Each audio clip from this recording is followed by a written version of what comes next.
everybody. This is the folks. There's Jeff. Good. Jeff is joining us on time. There he is, looking good in his sports jacket today. Hi, everyone. Looking good. Chuck Cook, Greg Sister, Jeff Joseph. You're looking good. There you go. Get a collar up there. It's just too warm. My office air turns off at 6 p.m. AC's off, and it's 6 p.m. So it's like it's going to get gradually hotter and hotter. So when I start sweating in about 40 minutes, you know why that's happening. Not from the Welcome, everybody. Well, we had kind of a busy week last week, and a busy week this week as well. So let's talk about really the big lawsuit that was filed last week, which is called GO versus BLINKEN. Is that right, Greg? GO versus BLINKEN? Yeah, but we had two big ones last week. We did. Well, I want to start with GO versus BLINKEN. GO versus BLINKEN. So, Aaron, do you want to talk about that, or does Jeff want to talk about that? Jeff doesn't want to talk about it. Aaron's in his car. He's driving right into the sun, apparently. It does not sound too smart. No, I pulled over and stopped for a minute, so I can. That's a good idea. All right, so tell us a little bit about GO versus BLINKEN.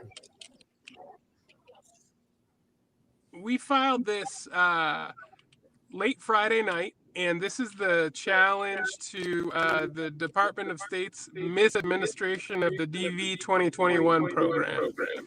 And the claim is that they are not taking any steps to ensure that all of the 55,000 visas allotted by Congress are issued, and they need to do so. And so we got the complaint filed, and the next step is a motion for preliminary injunction and or a motion for summary judgment. To do that, what we're doing now is compiling the evidentiary record, and thank you to everybody who's watching who has sent in their signed declaration. We're putting those together along with the other evidence, and then we will huddle and make a strategic call about which of those motions is going to be filed. But we're hard at work on it, and we're excited that it's in motion. Thank you, Aaron. Just so that you know, what's the difference between a motion for summary judgment or a preliminary injunction? And there are some key differences. They both have the same result in that we get a court order, but the result is this. In a preliminary injunction, which is generally harder to get because you have to show immediate, irreparable harm if the court doesn't act now. And that was the case in the Gomez, AKER, FANG, John Muhammad case. Remember, we filed those cases in July, and the judge didn't rule on them until September 4th. And by then, there was only 3 weeks left in the year, and the Department of State has demonstrated they're incapable of following a court order to get all the visas issued. So they did. That's why we filed Enunciado in November, 1 month into the fiscal year, to put the state government on notice. Hey, we're going to hold you accountable this year. Now, that was really focused on the presidential proclamation. It was filed before we knew what was going to happen in the election. And at the end of the day, that case became moot with the Biden's forced order, thanks to other litigation we filed, getting rid of that. But the key with the GO case, and you compare a preliminary injunction, 6 months left in the year, might be hard to get a preliminary injunction, although not impossible, but might be hard. But if we immediately file for a motion for summary judgment, which is, Judge, there's no facts here that anybody disagrees about. They're not processing cases. This is where it's been so helpful from you guys. We have gotten the best emails. Here's a posting from the AKER website. Yeah, we're not processing DV 2021s or Albania or Ghana or Canada. All these consulates. Yeah, we don't got time. Sorry, we're busy doing other things that we should have done last year as well. So all those are very helpful to us to go to the court and say, there's no facts here, Judge. Plus today, Greg put this on the interweb. Our friends at Cato, the Cato is, which I know a lot of people whine about libertarians and I can tell you, Cato is great on the immigration issue. I love those guys. I mean, Alex Naraste, who just had his third child this last week, and David Beer, I mean, two of the most brilliant economists. They're both economists on immigration in America. And David posted a great article today, which basically concluded that only 24% of consulates are even open after they've been vaccinated, after they've gone through testing. So they clearly have no plan, which goes to one of the key issues we're asking for in GO, which is not just, hey, you haven't issuing visas, is, Judge, you need to reserve all these visas because the Department of State has intentionally disobeyed prior court orders and we gave them notice of this in November. So this is where Enunciado comes in, say they've had notice. I don't know what their defense to this is other than we're too busy. And we're in DC, which is the only circuit that has ever held that you can reserve visas. That's why we're in DC with this case. Enunciado was filed in California because that was a good place for the issue that was then at stake, which is issue visas. You can't just not issue visas. So, Jeff, have we been assigned a judge for the GO case? Let me look it up. I have about 400 emails. Yeah, well, you're looking for the GO case from the notice from the DDC. So that's where we are. We're deciding between the preliminary injunction and the motion for summary judgment. And we may just go for summary judgment. Now, the thing is, the summary judgment would take a little bit longer, but not much longer. I mean, as you know, a preliminary injunction, we filed everything in July with Judge Maida, and he didn't rule until September 4th. That was 45 days. A motion for summary judgment, probably 60 days. So it's not really much difference. And if we win, which I believe we will, on the reservation of visas, then it doesn't matter how long it takes. I mean, they just have to keep issuing them. And this is the difference in Gomez. People say, well, Gomez, they didn't keep issuing visas. And that's the sticker. That's the problem with the preliminary injunction. It's preliminary. It's not final. So what we're waiting on in the Gomez case, when are they going to issue the visas? When Judge Maida issues a final decision, which is what we would get if we file a motion for summary judgment. In Gomez and AKER, it was essential to file a preliminary injunction. We needed action right away, whereas we still have a little bit of time here, particularly if we win on this issue. So that's where we are. Jeff, any luck yet on that assignation?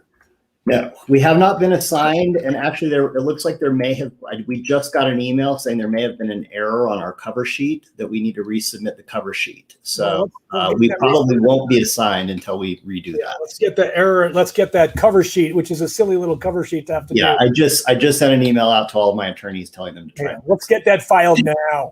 Speaking of that issue, I mean the filing, Aaron, we've had a couple people who have contacted us because they're afraid that they weren't included in the case because when they did a search on somebody's web, Greg, let me interrupt you because the thing they're searching is something posted by another lawyer who screenshotted pages of an unredacted complaint that we did not post. All right. But I mean, there's an answer basically that we've been giving people, which, and I don't know if Aaron wanted to say anything or I could say about it, but basically, what you're searching is not a complete list. Correct. So we email Aaron. The system. They only want us to upload to the ECF system. That's the electronic filing system. A certain number of plaintiffs, and so we can't have everybody uploaded, and that's what people are searching. But rest assured that if you paid the fee or if you were an Enunciado DV 2021 plaintiff, you are included. So yeah, don't rely on what's being searched out there. Trust the lawyers who know what we're doing. So that is the GO case. We will probably have a decision, Aaron, probably by the end of the week, right, on what we're going to do. Oh yeah, I think so. Yeah, I think the good news, a lot of this is already drafted for purposes of the motion for summary judgment because it's not unlike the Gomez case. I mean, it's basically the same case. Once it gets assigned, we'll talk to the U.S. attorney will get assigned, or the oil attorney will get assigned, and then we'll decide how we move forward on that. So that's the GO case. And again, I explained a lot of the periphery of that. So we're in great shape there. Greg, what's the next case? What's the other big case we filed? Kinsley versus BLINKEN. And we have the Kinsley and Kinsley versus BLINKEN. And Bill is actually online right now. He was the first one to comment tonight at 5:51. Tell him thank you. Yeah, so that case is our regional travel ban case. It's a declaratory action case. We've already had a somewhat of a victory on that case. Just within a few hours of filing, we saw a retrenchment by the Biden administration on an issue that affects about half of our plaintiffs, which was on immigrant visas and K-1 visas, that they now have a blanket national interest exemption from the regional travel bans, which is obviously great news for that group. It's not, sort of, our case is still relevant in a lot of respects, even for that group, because nothing's permanent until a judge says it's illegal, so that they can't do that again. And that's but nevertheless, our advice is always the same when there's these windows of opportunity open up, which is get here as quickly as you can, and get your, if in fact you have the visa issued, don't sit on your heels. We don't have formal guidance yet from CBP, but we have heard from several consulates now. I think at least 4 consulates have confirmed that the visa in your passport is okay, even if it says you're subject to the proclamation. Right. They're saying you don't need a national interest exemption stamp or anything. One of those confirmations was from the CBP officer at the consulate. Yeah. So I have put that up to the government, and I am waiting for an official answer, but assume that it's okay for now. We're getting words from many people that you can enter with a passport. Yeah. So that was obviously good news. We have for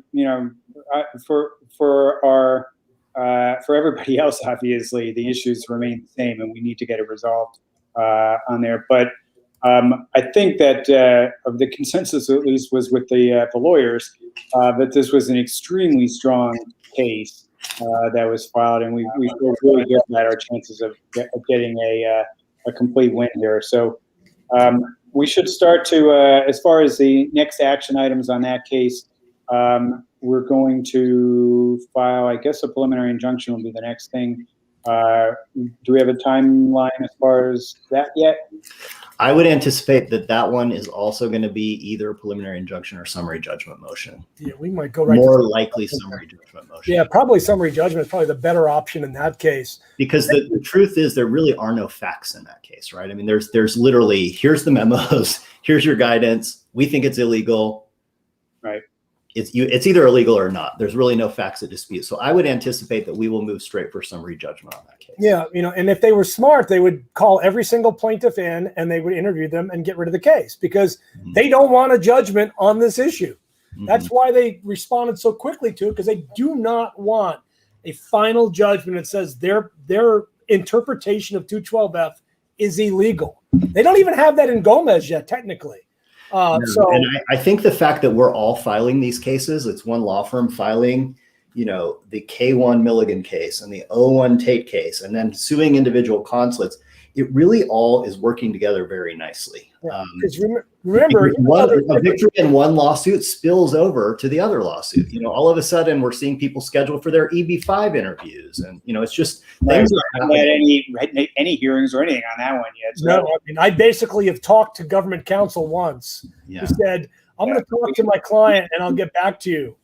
Yeah. And then people started getting scheduled. So it's the intelligent way, because it's, even though there's different government lawyers on these cases, they all go to the same lawyer at their client at the Department of State. So they're all coming in to this one group of lawyers at the Department of State, and they're the ones calling their bosses and say, "What do you want to do here, man?"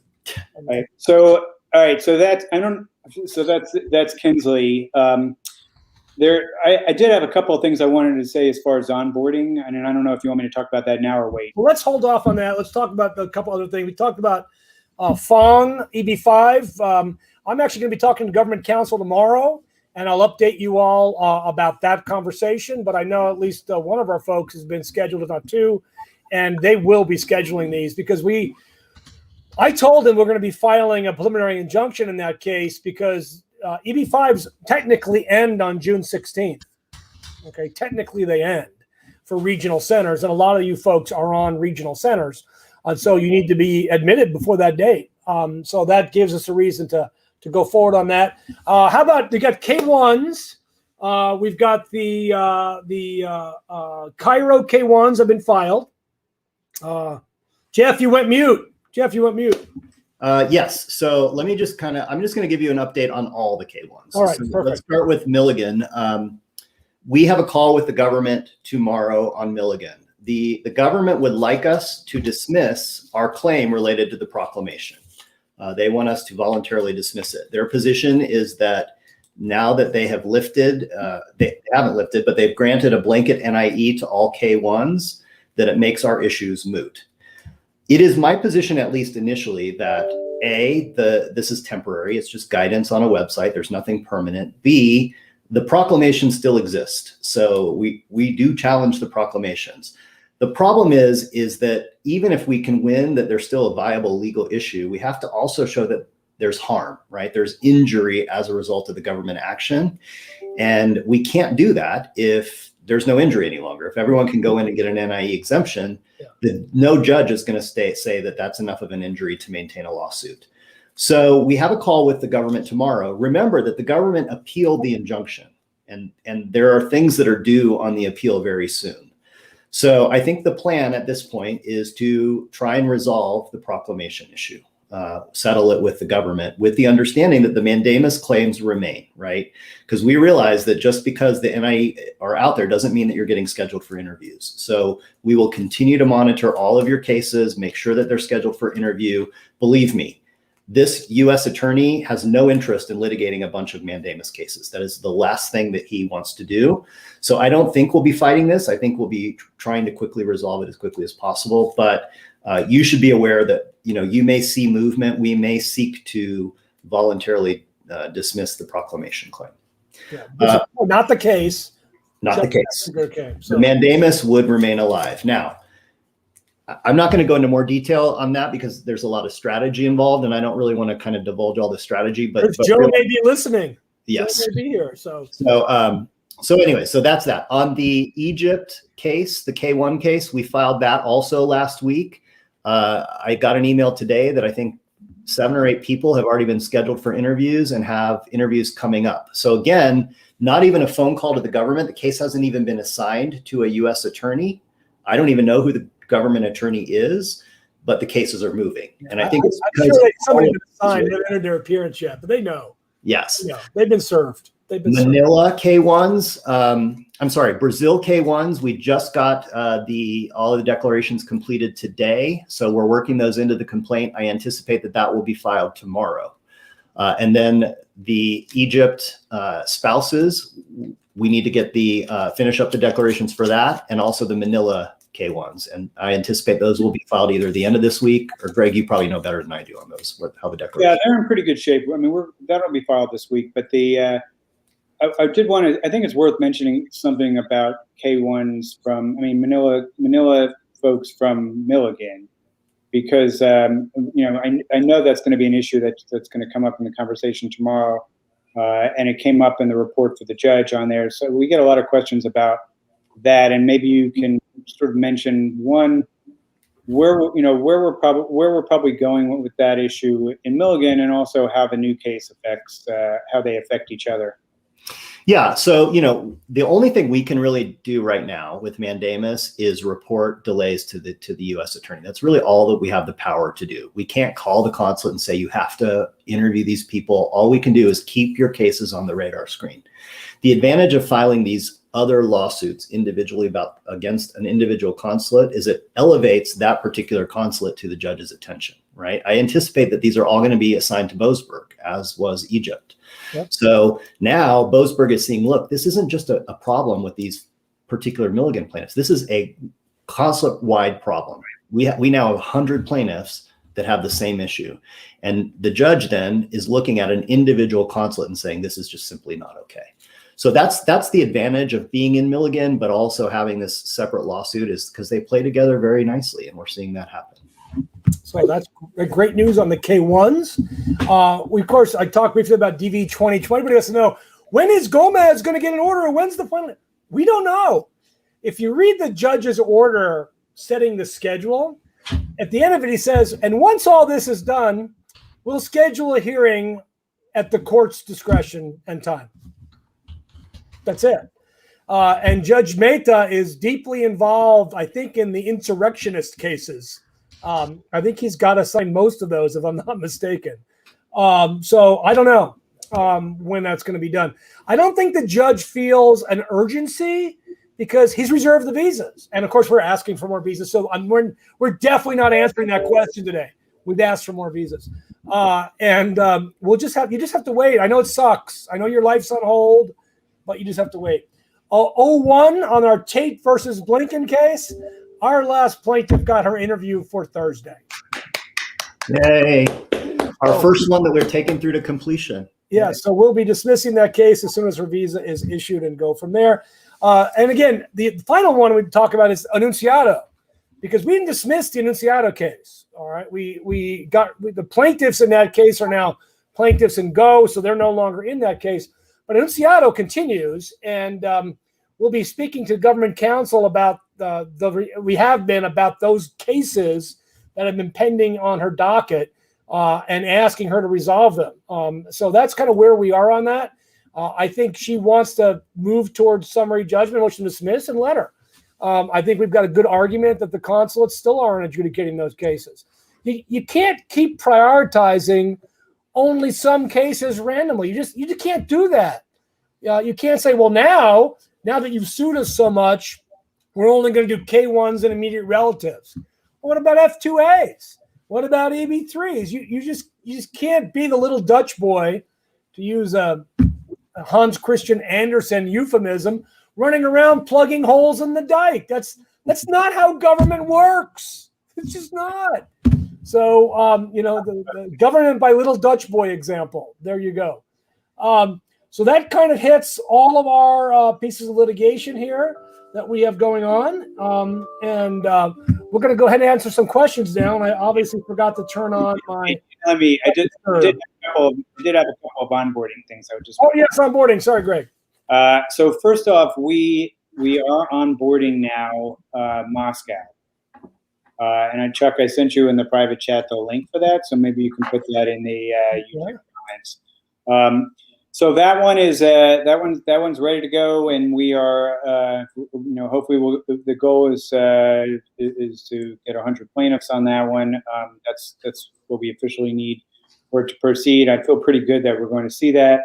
We're doing something a little bit different in that one, and I didn't have any pushback from my colleagues on this, so I think this will be okay. In other cases with the declarations, we asked you to download the declaration, edit it, sign it, email it back to us.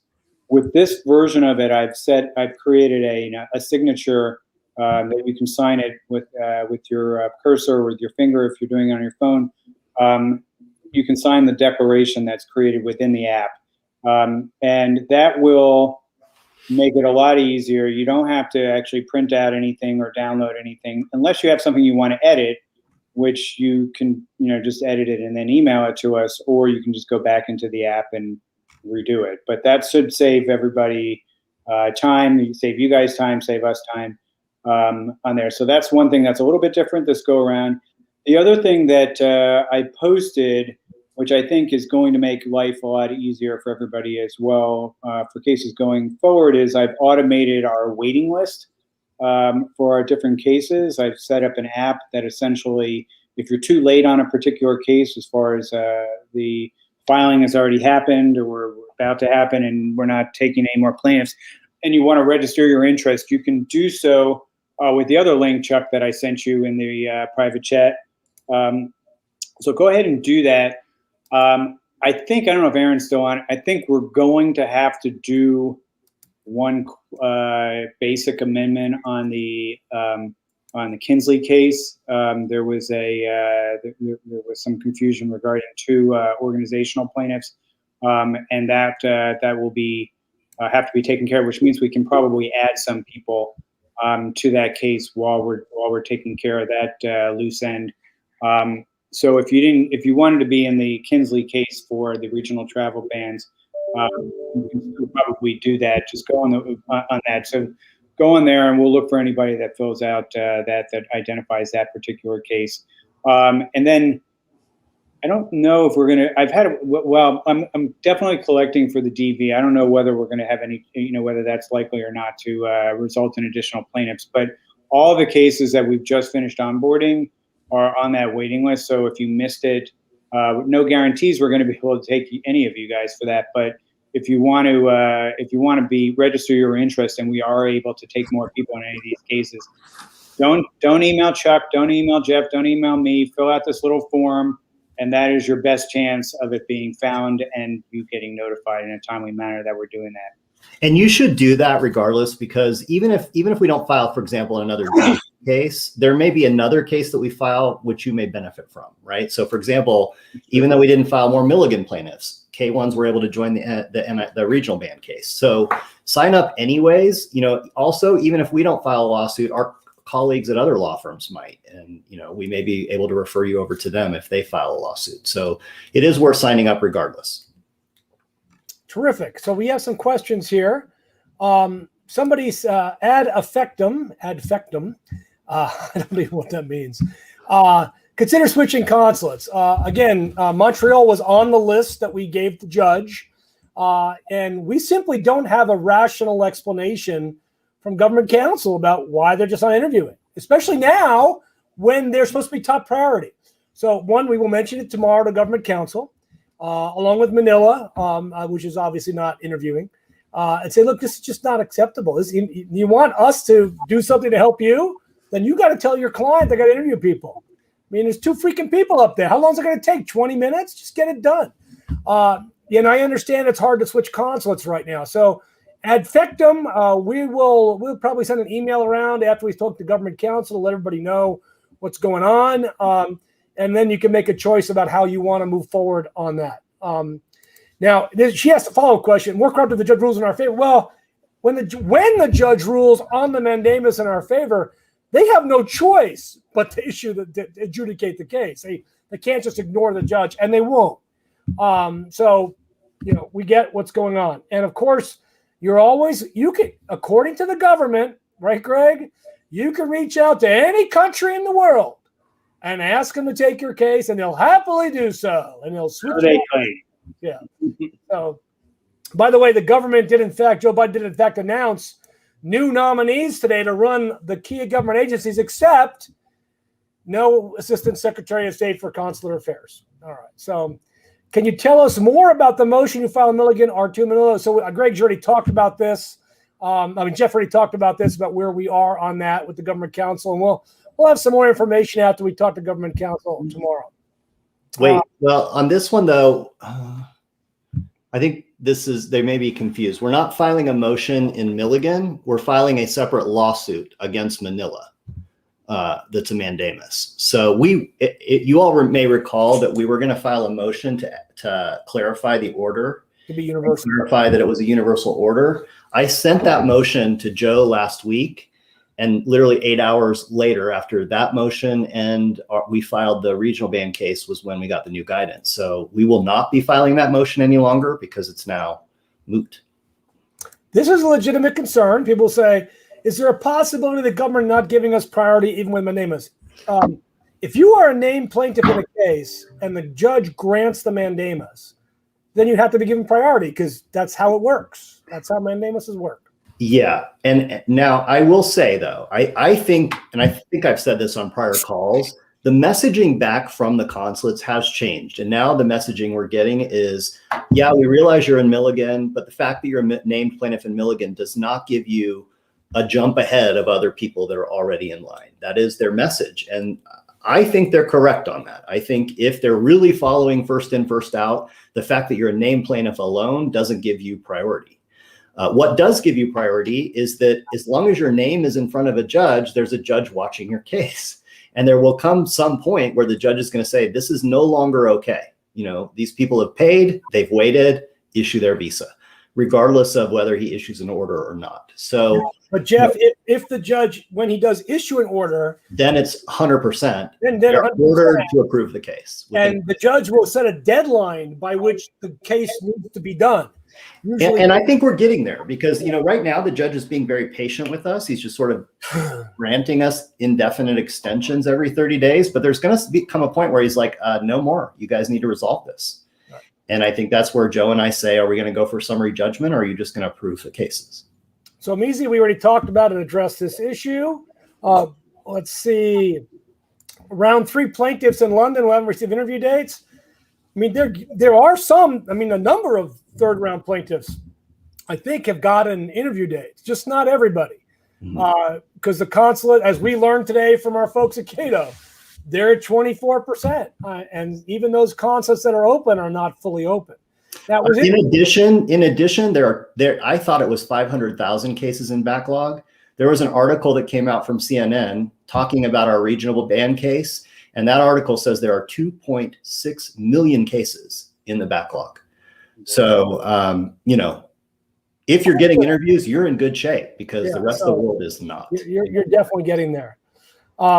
Milligan, why the status report got on April 15th? Actually, it didn't get extended. There was a status report. This is the second status report. I mean, it's actually, I was actually quite happy that the judge put it on this day. So that's actually not a bad thing. I think he saw the last one and was like, because he's been asking for a month apart, right, Jeff? This is 2 weeks apart. I think he's going to, you know, at a certain point, we're going to say to the government, we need to talk to the judge. Let's set a status conference and see where the judge is on it. Okay. A timeline on GO. Well, I think we talked briefly about that as well. We plan on filing probably a motion for summary judgment probably in the next couple of weeks. And then that starts kind of a 60-day timeline to get a final hearing and then hopefully a judgment pretty quickly. Keep in mind, when you go to a federal court judge and you ask for a decision, he has to write a decision. It's not like, you know, you're watching a trial on TV and saying, you're guilty, and that's it. That's done. I mean, there's no decision. The judge has to write a decision that will likely be reviewed by a court of appeals. So he doesn't want to get reversed. So he's going to take his time writing a decision that's solid on the law. All right. So that's kind of where it is. Again, Michael, we talked, this is in all the cases. PACER only lets us list 50 plaintiffs. That's it. There's no more than 50 that can be listed. Thank God, because it takes forever to put stuff in. So you'll never see more than 50 there. Just means we didn't put them alphabetical. They just random when they come in. So it's 50. So that's why you're there. All right. So Ida, if your case number is current and you're ready to go, hopefully, you know, we'll see when this is served on the government and they begin interviewing. Keep in mind, we already had a couple plaintiffs interviewed in the last couple of days, so they are interviewing. But what the shocking thing, Jeff and Greg, is yes, we're interviewing for this, but they put on their website, we only have 74 slots of the 4,000 people that have winners for this month. I mean, that's, again, not reality. That's not reality. Okay. Let's see. All right. Bozy called the CP details because we'll give the NIE and they're not looking for NIEs up to the airlines. Okay, well, we kind of talked about that. At this point, I think you just get on an airplane. If the airline will let you on, I mean, again, I would bring with you to the airport the notice that the state put out there saying the blanket NIE. And then if the airline lets you board, I'm pretty like 99% sure CBP will just let you in. It is possible, Chuck. You raise a good point, though. It's possible the airlines are not aware of this. Because the airlines will follow the dictates of the IATA, I think is what it's called. Mm-hmm. And we know from other suits, we know from the DV cases that they took a week to update to let people on airplanes to come in the country. So, And honestly, I don't know how to check that. I'm sure somebody online knows how to check that. But this is Pepper Spoon. 500 days since I lost my. Oh my God. Great, Pepper. Have a great reunion in the United States. Don't tell us what happens, but do send a picture from the airport, not from stuff that happens afterwards. Okay. Or the wedding. Wedding would be cool to see that as well. Yeah, Rio said they will process an order they are received from the NVC, and we know hey, they're in transit from the NVC on a donkey. Because clearly airplanes aren't working. Let's see. Lawsuit speeding up processing on the KCC. Again, KCC is specifically mentioned in the lawsuit. You can't have a consular interview without getting pre-cleared. And this will go into our motion for summary judgment. Is look, Judge, it's all of DOS. They work as a unit. And by the way, here's all the evidence that we have that they basically didn't work for 6 months. Early on, pre-October, from May when they announced until October, they were processing some cases and then just shut down. So yes, we think it will help that as well. And Kristen, no, you are not forgotten. You're not forgotten, but you are at the moment you are lumped in with other plaintiffs. I mean, that is true. And as I said before, the difference is you're a named plaintiff in a lawsuit that is in front of a judge and in front of a U.S. attorney. So all those other people are not. So, if your case is not getting movement, a judge is going to ask why eventually. Jacob, thanks for the complaint about why we didn't file it this week and filing it last week and this week. We don't have all the declarations signed. We have to have the declaration signed, and some folks couldn't follow the very specific instructions that were given them. That's just nature, human nature. It happens. It will be filed, I think Aaron said, in the next couple of days. So we're good to go there. Let's see here. I'm going to skip some of the questions because they're duplicates of what we already answered. Yes, actually, Bartek, I actually have a. Let me just pull it up now. I can pull up the if you want to download the redacted complaint from my Dropbox. I know I had the redacted complaint. I will have to upload it. I did it on my phone, and apparently it's not syncing here. There it is. Okay, I got it. All right, I got it. I'm going to put up the link for the redacted Go. Let's see. Copy Dropbox link. So in the comments below, that didn't copy very well. In the comments below, I will put the copy Dropbox link right here.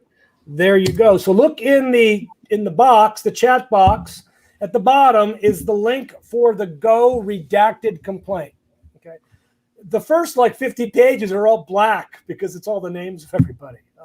And by the way, we know that some other lawyers had their lawsuits tossed by the DC district because of how they filed their complaint. One complaint was 1,000 pages, something like 1,000 pages because of all the plaintiffs involved. So we specifically made sure that our complaint was a reasonable page number by how we structured the names. So that's kind of how we did it. All right. Kristen, don't feel screwed. We're still fighting for you. And again, we'll be talking to the government lawyer tomorrow. Don't worry. We're fighting for it. And just ask round one, round two. And unfortunately, like my last 01 plaintiff, somebody's always last. I mean, you have to be careful what you wish for. I mean, I could go to the judge now and say, my plaintiffs are really angry. Judge, we want a decision now. The problem is that that's going to result in probably a denial because you're all in different positions in your cases. And if I want a universal decision on mandamus, you have to be very careful what you wish for. You are in a better position now where we're able to advocate for you all individually rather than as a class. I will say that we are seeing steady progress in that. In fact, I think it's picked up in the last week as far as there's. In terms of the number of people per day that are getting their visas actually issued, not just appointments, but actually issued. So, and there's a lot of people. Again, we only know what people put onto the spreadsheet, right, Greg? We don't, we don't get it from the government. So if you get an appointment, please put it up. But we're seeing a lot of appointments popping up there every day. Really, really important. Plus, keep this in mind: when we do go to the judge on mandamus, It's now been 4 months, and they still haven't gotten to you, and they know about you. That strengthens the case in the eyes of the judge. Say, you know, I issued my order 4 months ago. You know, round 3 have been plaintiffs now for about, what, 45 days? I can't recall exactly when it was filed. Mm-hmm. You know, the longer it goes, the stronger that claim becomes. So just have some patience. I know it's hard, but we're working on it. And also realize that until last Friday, Friday 9th, the consulates were taking the position that we're not even processing K-1s. They're not priority. So, you know, all of these factors it's not just that you're getting screwed. It is that there are a number of factors that are preventing you from getting interviewed, and we are chipping away at those one after one. Okay. Mocha, just to follow up on the latest update of the court, there is no latest update from the court. Nothing of substance has happened in that case. I think there might have been something that came out of the Court of Appeals. Well, the Court of Appeals dismissed the appeal because the appeal was only as to the issue of, like our denunciado case, the proclamation. Okay, got that it. was it. That was the only issue on appeal. So Right. It's meaningless to the remaining Gomez plaintiffs. Okay. The reserve number. That's not on appeal. That's actually a good thing that it's not on appeal. So that it gives the judge a chance to now move forward on the case. And Mijuan, we've already told you that, of course, EB5, that's great news that they're doing this, and a couple plaintiffs have been scheduled, and we'll be getting hopefully more scheduled quickly, and I'll be speaking tomorrow to government counsel about this. Jeff, you know, Dublin, we had one of our plaintiffs today was interviewed. I got an email from one of their lawyers. They were just interviewed. The Dublin is interviewing. They're just going slow. And I imagine, first of all, Dublin is not a big consulate. It's not London. They don't have 100 employees working there. So, and you know, it's just going to take a little bit of time. But I think we got 2 this week from Dublin, the guy. Yeah, I think so. But no, and in reality, they are not working in chronological order. That's been to the benefit of many of our clients. Mm-hmm. So, you know, some people want them to be chronological, get me done now. Others not. You also have to understand that not everybody's application is ready for, yes, you are interview ready, but there may be issues on your case that a consulate looks at. Well, I want to put that aside for now and look at it a little bit later when I've got some time. So just because, you know, your case has been a little bit more delayed, there may be an issue with the case itself, not just the consulate. All right, let's see. Let's see. London has been setting tons of interviews all the way up until May, right? I think maybe you've even seen a June interview, but I definitely have seen. Yeah, actually, they're all happening in this like window of about 3 weeks, mid to late June and mid to late July, on there. So they're not doing anything for our plaintiffs in May. They basically are pushing them all to the early summer. We did have one plaintiff that got an unsolicited email from London saying we have an interview space for you tomorrow. Yeah. And she couldn't make it. And they said, well, I'm sorry. Then the only other space we have is July. So it even appears that they're trying to work people in if there's cancellations. So we saw quite a bit of those invitations for the quickie interviews coming in for, you know, for earlier plaintiffs, and you should be prepared for that and do everything you can to take that interview spot. I know it's not possible for, you know, but if you don't take it, they're probably not going to interview you until the summer. Yeah. Denunciado, go back to the original part of the case. We talked about what we're doing there for the remaining plaintiffs. Let's see.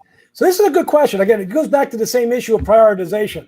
There were some consulates from the very beginning, Montreal among them, not prioritizing people. Many other consulates were prioritizing people. It just seems like somebody in D.C. decided to send out a notice saying we're not going to prioritize people. Again, this is news to us as well. We'll be talking to government counsel tomorrow about this and find out why he doesn't want to clear this case off their docket. I mean, it's really simple. All right. One is, are you able to get interviews right away for normal processing to resume? I don't know what that means, actually. No, we don't help. We're not hired to help you on your individual cases at the consulate. Right. We're really just representing you on the federal case. So if you want us to help you with getting interviews or working with the consulates, you'll need to hire us separately for that. Yeah, those in London that haven't gotten interviews yet, hold on. It may happen tomorrow. Again, we'll be talking to them about this. And, the government counsel may say, well, I need to talk to my clients. And we'll say, well, I'll tell you what. You talk to your client. Can we talk tomorrow? Because we need answers at this point. We need to get an answer. Or bring them into the conversation. I mean, they're lawyers. He's just talking to their lawyers. Put them on the phone. Let's find out. Let's work out a way to get this thing done. Okay? Let's see. Lydia, we've answered your question. So I know sometimes they don't. So people know. I don't know. Wait, we have to go back. Can you go up 3 to Christy Miller? Because this one sort of pisses me off, to be honest with you. Apologize for flooding your inbox, but the announcement from the State Department is extremely unsettling considering we paid $2,000 to be a part of the lawsuit, which has been extremely beneficial for all. First of all, we filed the lawsuit, and within 8 hours, they did exactly what they wanted them to. We and you wanted them to do.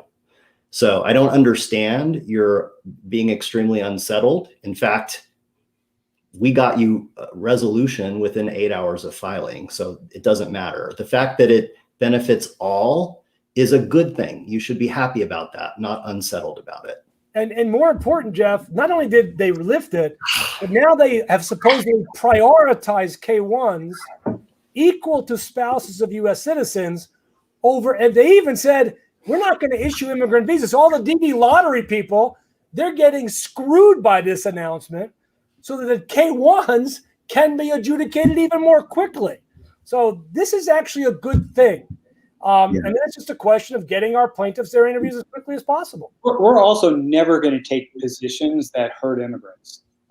So never. If you expect that we're filing a lawsuit that's only going to help our plaintiffs and is deliberately attempting to hurt everybody else, that's not what we're about. We wouldn't do it in the first place. It's never going to be something we're going to do. Okay. But also, I think you need to look at the positives rather than constantly focused on the negatives. I get it that you're upset that you don't have an interview, but we won. I mean, we filed a lawsuit and got a blanket NIE exception for all of you. That is a victory. You should be happy about that. I love Michaela. Can I give her an award of some kind? Thank you, Michaela, for this. We are doing I think we're doing a damn good job, actually.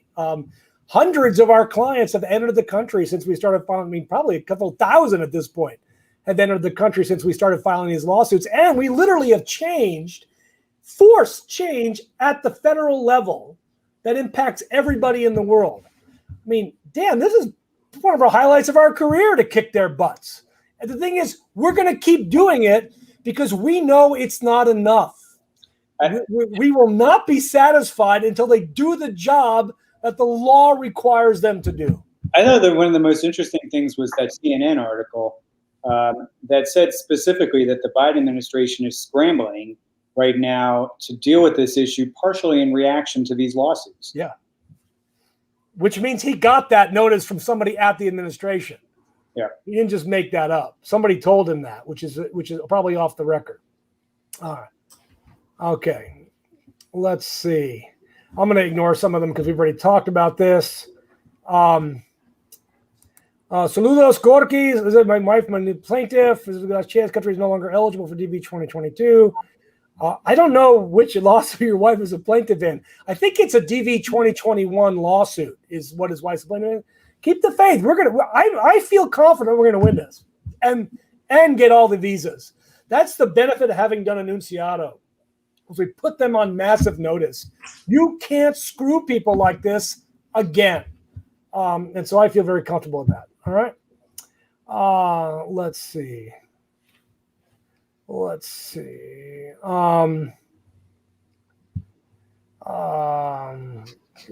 Rio, we already talked about. That's getting filed this week. Let's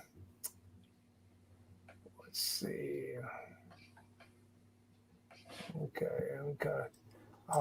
Francois, we are not sending around an unredacted copy of Go Plaintiff. We can't do that. It's a violation of privacy concerns, and the federal courts barred that from happening. We can actually, we can probably calculate how many people from each region that are members of the complaint, and we'll do that when we have a moment to breathe. But that's we can't unfortunately send around the complaint itself. That's unredacted. All right, let's see. I'm working on a tech solution that will make it possible for people to be able to like put their name in and see if it pops up that I haven't figured out. I'm working on that. All right, so I will tell you this. For the Go plaintiffs in the DV 2021 case, for those consulates that have said they're just not going to do them, you need to be searching out alternative consulates, establishing a record for us. So contact 3 of your favorite consulates that you can go to and say, AKER is closed for DVs. Will you take my DV case? Save the email that you get back that says no or yes, and let us know, because we can put that in our motion for summary judgment that goes to the issue of them saying they'll do it when they're not doing it. Okay. Okay. Well, let's see. Going through here. Great. We've got some crazy people on there. We'll block that user from that. We don't need the frog on this thing. Okay. So Ronkin, I will again just clarify, since you've listened earlier, the remaining plaintiffs, the government wants to get rid of the case. We believe we have good legal arguments to not get rid of the case, and that's where the case stands. But while we're waiting on that, what we're doing is getting the government to interview people. That's the benefit of being a plaintiff in that litigation. Let's see. Christy, yes, we talked about the travel ban early on. And that's the last question we have here for today. I will put Kevin up there, Kevbot up. Look, we will keep fighting for all of you. We want to get you here as much as you can possibly, as much as you want to get you here. Keep in mind, we've done this for decades, and we fought with the government for decades. This is what we do. We don't get joy out of not winning. We get joy out of winning. Welcome back, Jeff. I don't know where you went. I don't want to know. I'm working on fixing our Go filing. Oh, there you go. Should you send copies of emails in order to if we are K1 applicants? Again, if you get rejected from other consulates, copy us on that, because that goes to the merits of the case and to the government. All right. Let's see. All right. That's it, everybody. Thank you very much. Jeff, stay on for a minute. Greg, stay on for a minute after we're done. We will see you next week on our joint call. Keep in mind, tomorrow at 2, Greg, you have a Facebook Live. 7 Central. 7 Central. Wednesday, I'm on Facebook Live at 2 Eastern. Jeff, on Thursday, you're at noon Central. I mean, Mountain, right? 2 Eastern. 2 Eastern. You're I can't hear you again, Jeff. 2 p.m. Eastern Thursday. And we're actually live at 2 p.m. on Friday. So we don't ever go away. And of course, if there's a big announcement, a big thing, we'll get together like we did this last week and do a quickie for everybody to understand. All right, everybody, have a great week. Bye-bye. Thanks.